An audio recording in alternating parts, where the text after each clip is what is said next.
Hello and welcome back to our Edinburgh Watch Company YouTube channel. My name is Jonathan and on today's video we feature 10 new Rolexes that have just come into stock. So if you love your Rolex, thinking about maybe buying one, then grab a coffee, grab a beer and come and watch our latest video.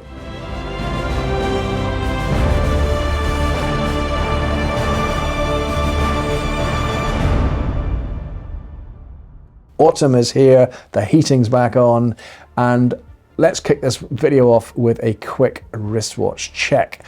Now, some will like this, some will not. You'll love the watch, you might like what I've done with it, you might not, but I like it. And this is the Rolex Daytona. It's the 116518. It's an old friend. It's one we've had in and out of the company a couple of times, but right now it's going nowhere.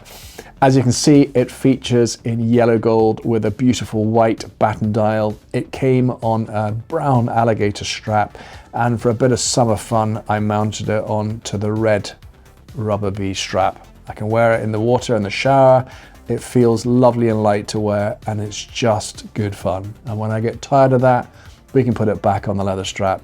So this model, of course, is discontinued now. You can only now buy this with a ceramic bezel, but absolutely love it. I think it's just a great looking watch. So I thought a lovely watch to share with you as we feature these Rolex watches. We'll kick off first of all with this watch here. Now, this is the ladies' Rolex Datejust. I could do with about 20 of these because we never seem to have enough ladies' Rolexes. So if you're watching this or you know somebody that's got a ladies' Rolex, then please give us a buzz.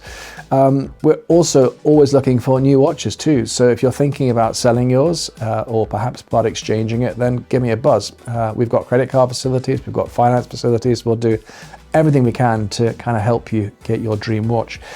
I love this one. Why do I love it? Well, I think it's blue and it's my favorite color. But also I think with the silver Roman numerals, that contrast against the dial, it works really well. And I think it's a particularly lovely shade of blue.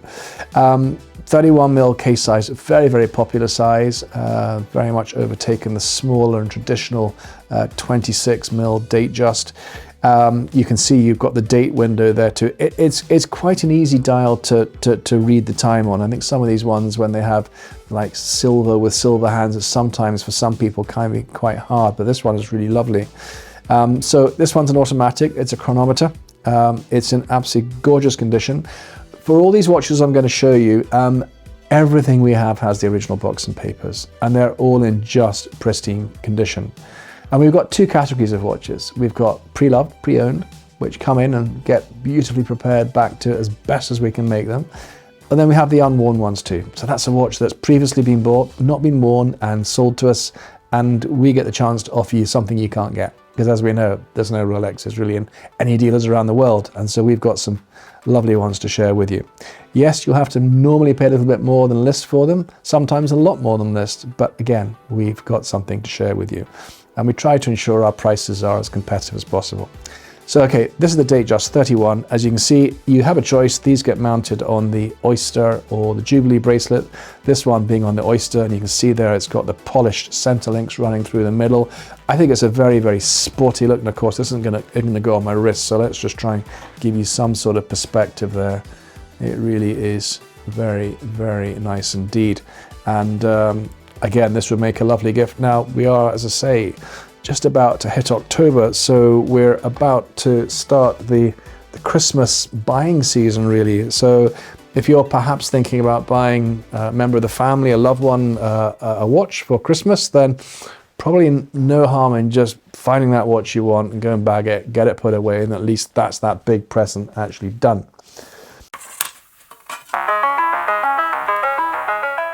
So we go from a 31mm, let's go upper size now to 36. And here we feature the latest version of the Rolex Datejust. So you'll notice on the blue one we've just shown you that had the domed bezel on it, as well. This one here we have got the fluted bezel. The fluted bezel is 18 karat white gold, so that little bit more luxurious feel. This one is the 36mm case, so traditionally a gent size, but more often being bought by ladies now, or maybe a gentleman with a smaller wrist size, as the 41 is the traditional sort of go-to size for guys these days. But an absolute classic. Beautiful black dial. You can see the hour markers there with a luminous coating that ensures it's really easy to read. This one is the 126234, and with that 2 number, the 12, this therefore features the latest movement they put in it. So it's, this one has the 70-hour power reserve, 2 seconds accuracy. And they also made some changes to the resistance to shock and magnetism as well. So you're buying a current model, and you can see here it features the very, very beautiful Jubilee bracelet as well. And that has a combination of the satinized and the polished links. The Jubilee bracelet doesn't sew the scratches up quite as much as the Oyster, and it really is very, very comfortable to wear. Now, the Datejust, in fact all the Rolexes, they were never really just designed to be just watches you put on to go out. They were designed to be watches you could wear for anything, and with the Oyster Perpetual, it is of course a waterproof watch as well. So you can wear this one down to 100 meters, which is going to be enough for most of you. Just make sure you always periodically check that this crown is screwed into the side of the case. I think it's an absolutely beautiful proportioned watch, and not everybody wants a 41mm, so 36 is just a really lovely balance. Polished side of the case there, newest bracelet there, and this actually features the easy link function there as well. So if we just look there where my finger is, if I just pull gently, you can see it unclips there. Now the older models of these had the concealed clasp on them, so when the clasp was closed you couldn't see this part here. It was just like almost like a continuous bracelet there. Downside to that was that there was no easy adjustment to do, and so if we met with you or we were posting this watch to you, we'd size the bracelet before we send it, but then allow you the opportunity on that very hot day, so not so much in Scotland, that you just pull that and then it fits you. The deployant part of the clasp here as well, it's solid steel. That's where the earlier models were pressed stainless steel. And you can see here, if I actually hold this up to camera there, you can see that's what a new bracelet will look like. And you know, when you get older Datejust, you know, the bracelet's often down here. It's what they call a droop, and it's because these links are gradually wearing against each other. So a tip there also is not to wear your watch too loose, because you then get all that movement in it and they start to wear the links. But these are much more substantial than the older ones. So on the wrist, my wrist is an 8-inch wrist. So yeah, probably a 41 for me, but I still like this size. I think it just is perfect proportions and just a really, really great looking watch for a lady or a gentleman. There you can see the last one we sold to a lady up at the Scottish Game Fair, and she just loved the simplicity of this watch, just the color set. It was just, it worked really, really well.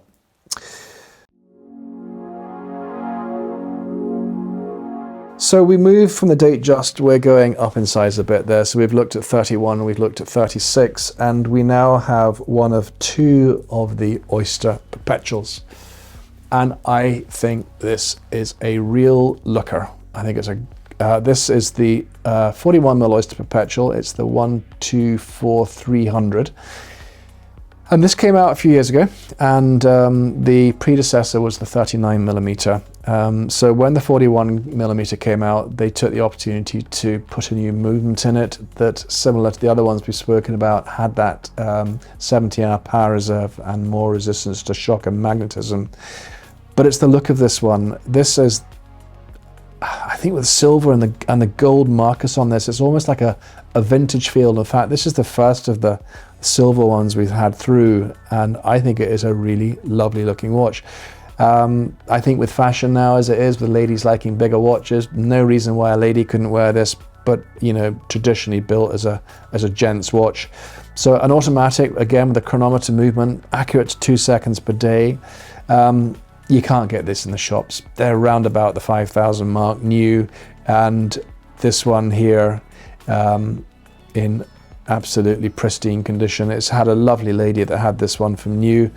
Sadly, she chose to sell it as she was moving house, but I promised I'd find her a good home for it, and it's nice just to feature this watch on the video because I know this watch meant a lot to her. And if you're watching today, hello, and I hope your house move's going really well, and I guess you'll be having another one of these when the timing is right. But this one has been mollycoddled. This one does not need to go away and get polished. It has been so beautifully looked after, and you can see on the bracelet there, and with the deployant clasp there. So I think there was a link taken out of it, but I should just be able to squeeze this on my wrist just to let you have a feel of how it looks on camera. So I guess you could say that this is the entry point into the the Rolex range, but it's no poor cousin, so to speak. It is a really, really good watch, and it's kind of all you really need. I guess it doesn't have the date, but it's lovely and slim. Just hold it up to camera there. You can just see how slim it is. And it's just one of these watches when it's on the wrist, you don't really know you're wearing it, but the dial is really, really easy to read. So if your eyesight isn't quite how it once was, then that's maybe one to consider. Now, there's too many watches here for me to remember all the prices on. So again, please just go and jump on the website, edinburghwatchcompany.co.uk. I actually personally photograph all these watches as well, so you'll see the images up there once we've got them done. So sticking with the Oyster Perpetual, we have another one here, and this one has the most gorgeous dark blue dial. It's exactly the same watch as the silver one, but just look at this dial. I love the color blue. This probably would be my choice. I think the way that the hour markers there with the lume on them contrast against the blue, the hands and silver again contrasting against the blue with the luminous tips on them, it makes it a very, very easy watch to wear, and it is gorgeous with the the satinized bracelet. I'll show you that one on the wrist. This would probably be my choice, I think.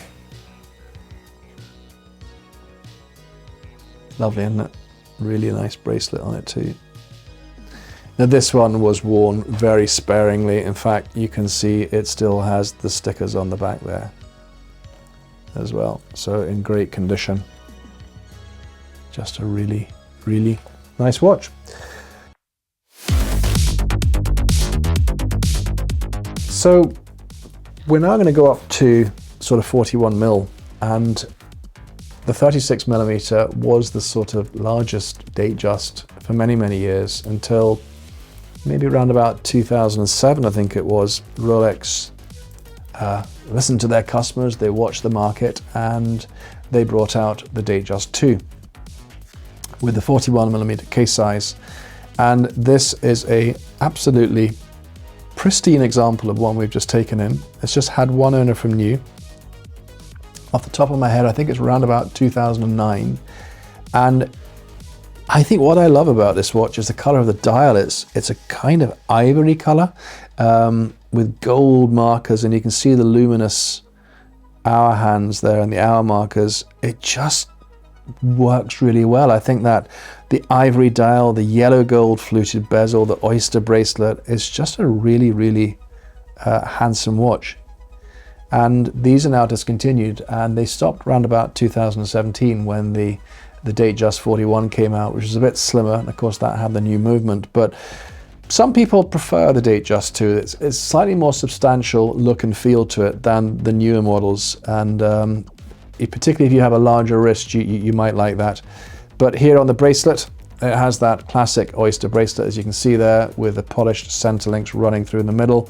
And again, like the Datejust we showed you earlier, it has the Easy Link function and a nice solid deployant cast there. So this came in as a part exchange recently, and we've just got it back, having had a very, very gentle valet, checked it all over, keeping really good time up to chronometer standards. So that in that age would be sort of -4 to +6 seconds per day. Just a really, really good watch. I think we're going to be asking around about the 9,500 mark for this one. And there we go. Nice looking watch, isn't it? Really nice. It's especially with this Oyster bracelet. It gives you a sort of, probably a sporty look as the Datejust would give you. That's where the Jubilee is that sort of more elegant look to it there. A little bit thicker than the normal Datejust, but nice watch. It's the dial. It's the dial on this one that really works for me. I just lovely warm colors. So a really, really good one. So as we leave our sort of more elegant, dressy watches, we now join the Rolex Sports Collection. And this one we have here is the new model. It's the Rolex Submariner date. It's the 126613LN, and it's one of two I'm going to show you. And this is the new 41mm case size.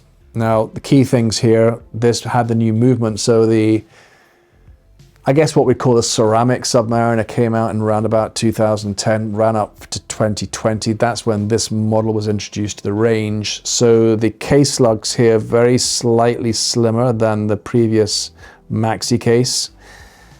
The movement is the new movement with a 70-hour power reserve, the more resistance to shock and magnetism, 2 seconds per day accuracy. You have the white writing on the dial here, the bezel in solid gold with a black insert, and it's a great looking watch. It really is. It's down to you which color you prefer, whether you prefer the blue or the black. At this time of shooting, we can offer you both, and just a great watch. I think what I like about the Submariner, and I suppose I'm a bit biased really because the Submariner was my first Rolex many years ago, which back then it was £800 in stainless steel and probably £8,000 today had I kept it. So I think these watches are always very good for the long term, but it's just a really lovely watch to wear. So when the watch was introduced back in 2010, one of the other key features that they introduced on the watch was what they call the glide lock clasp on it. So if I turn it upside down there, well, at the camera, you can see underneath what you have the ability to do is you can actually just pull this down gently, and then you can just slide this just until you get it right, and then you just push it back up until it clips back under there. So it just means for on the move, you can easily adjust the bracelet to suit you. You've got no tools or anything you need there. And here we go. That's it on the wrist. Perfect for my wrist size, but look how slim it is. So this is a diver's watch. It's a diver's watch that will take you down to 1,000 foot, yet it doesn't have the chunk. This is one that will fit underneath most shirt cuffs as well. I'm going to put this watch just aside here because I now want to show you the blue one, and I'd like to actually let you see the two together as well. And here we have the bluesy. So same watch, same features as the black one, but just look at that dial. It's got that sunburst dial on it. And the predecessor, in fact, we go back to the 5-digit Submariners, the ones with the, the aluminium bezel inserts. They had the sunburst dial too. 2010 came along, the ceramic bezel came out, but the dial was like a flat blue, and it sort of matched the bezel on it. Really nice. We've sold a couple recently. Bit of a following for them now, but the market prefers in general the sunburst dial, and that's what this has. Now, the model that was discontinued in 2020, the writing on the dial was gold, and this is white, so it's the same as the black one. And I like it. I think it gives the watch a really fresh look, and it is really nice on the wrist, and a very good seller for us. Now, these watches we're asking around about 15,000 for, and if you look at what you have to pay for a stainless steel one these days, as in an overs market, I think they represent very good value for money.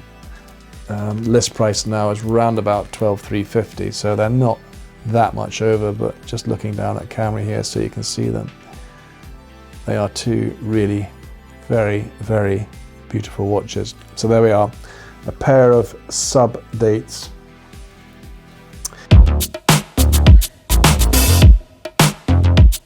So let's wind the clock back now to 2017, and we're now going to talk about the Rolex Sea Dweller. The Sea Dweller 2017, if I recall correctly, was 50 years old, and Rolex wanted to mark that occasion with the 50th anniversary Sea Dweller, and this is that watch. Now this one is quite special. The Sea Dweller, how do you compare it to Submariner? Well, most people will buy a Submariner. They want that Rolex sports watch. It's all you need.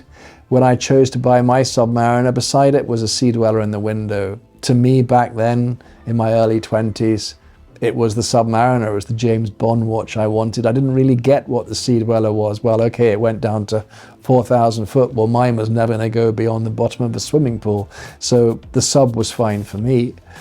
But the Sea Dweller, it had its place. You know, as a diver's watch, those that needed it to go deeper, they wanted that helium escape valve. They wanted that, something that was that little bit different. It's always had a place in the range. And in 2017, they launched the 50th anniversary Sea Dweller. And I was actually across at the Basel Watch Fair, and I saw this watch in Rolex's display case, and what an absolute knockout. So the Sea Dweller historically has been a 40mm case, and in 2014 to 2017, they introduced the SD4000. That's the 12116600. And this one is the 126600. However, the case size increased from 40mm up to 43mm. So Rolex, they know what they're doing. There are going to be customers out there that have had subs for years. They've had Sea Dwellers. They want something a bit different. They want something a bit bigger. And the Sea Dweller perfectly fits into that. It's a lovely, lovely watch to wear. And if I may ask you, if you look back to one of our recent videos, we actually did a collection on Rolex dive watches, and I talked about all the varying models from the old Submariners to the new ones, the Sea Dwellers, to even up to the Deep Blues. And this one is, I think, a very wearable watch. The Deep Blue, I absolutely love it, but it's quite a chunky monkey. There's no doubt about it. You always know you're wearing a big watch. But this one is one I think you can wear every day. And very like a Submariner, a little bit thicker, a little bit bigger, but you'll see here across the dial, you have the Sea Dweller writing in red. So it goes back to that Submariner that they did with the red writing on it and a rather nice detail on it. This has now been out for a number of years. It's not a limited edition, but you never know. They stopped the Kermit after a period of time. That was the 50th anniversary sub. Could they stop this? Maybe. Who knows? If they do, you can be assured it will shoot up in value. This one, however, is rather nice because this is a Mark I, and this one is still in its case stickers. Now, we've had a look on Chrono24, and there's only 2 watches on there at the time of me looking. One, I think, was 18 and one was 25,000. Now, someone's putting a hell of a premium on for case stickers in the Mark I. I don't think it's worth that. We've got this one around about 15. So I think, considering what it is, for maybe a collector wanting to buy a Mark I Sea Dweller, or someone who just wants the best they could buy and the pleasure of peeling the stickers off, maybe gifting it to someone to feel they've got that new watch feel, then yeah, this would be a really lovely one. So the Mark IIs, they had the Rolex crown at the bottom at 6 o'clock. Aside from that, the case lugs are a little bit narrower than the older Submariners. It's 21mm across the top of the lugs here. The bracelet on it is the familiar Oyster bracelet with the brushed satinized finish. You can see you've got the extension clasp here, and it has that glide lock function too. So you can see the stickers there. They're on the side. They're just everywhere, including on the case back as well. So if you want a lovely, lovely Sea Dweller, or if there's somebody in your life you think would love a lovely Sea Dweller, and this one might be worth a look at.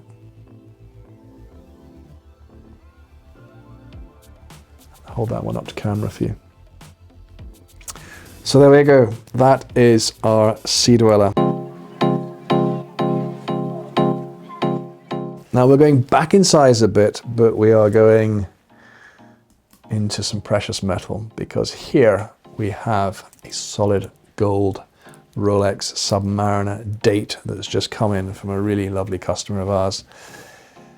Whew, This is nice. I've been wearing this one over the last few days before we send it away for some TLC, but this is the latest model, Submariner, 41 mil, 18 karat yellow gold, gorgeous sunburst dial. Do you know what? I don't really have to do much talking about this one. I think it speaks for itself. It is absolutely knockout. And it might be, I think often when people are buying the bimetal sub, they would love to buy the gold one, but of course it's so much more. So I suspect there'll be people watching this video today, already got the bimetal sub, might fancy an upgrade. This one's definitely worth looking at. So as I say, this is the new model, the 126613LB, and it's barely been worn actually. It's in absolutely lovely condition. In fact, let me put the two blue ones beside each other there so you can just see how they compare. Same dials, but yeah, they're nice. Again, precious metal. The weight on this watch, it's quite a heavy watch initially to wear, but once it's on your wrist with, with a glide lock clasp, it's a very, very comfortable model to wear. Just look at it there. It's beautiful, isn't it? Nice contrast against the white shirt. And what's left of my summer tan, that is the all gold blue sub.